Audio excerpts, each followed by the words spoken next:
Good morning! I'm Celebrity Chef Mariko and your eHow food expert.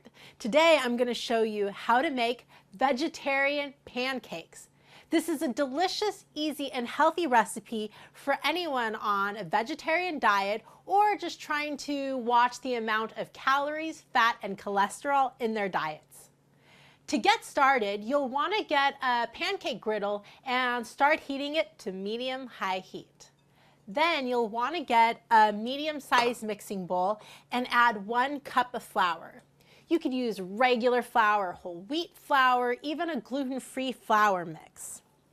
Then I'm going to add 1 cup of milk.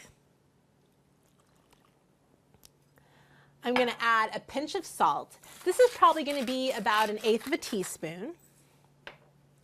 And I'm going to add a couple tablespoons of oil. Then I'm going to add a tablespoon of sugar. This is going to help make it a little bit sweeter.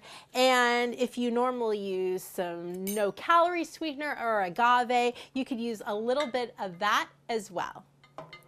Then I'm going to add 2 tablespoons of baking soda. This is what's going to help the pancakes rise. Now I'm just going to mix everything together until it's well blended. This is such a great basic vegetarian pancake recipe that you could start to customize it with all your favorite ingredients. If you like blueberry pancakes, you could add some blueberries or some mashed bananas. Even some peanut butter is good in your pancakes. Just start to experiment with your favorite ingredients. Now that this is mixed together, I'm going to put it on my griddle.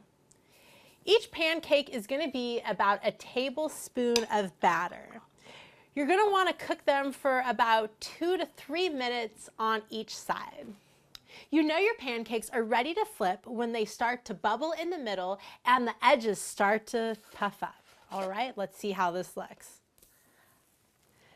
This is Chef Mariko showing you how to make vegetarian pancakes. Enjoy.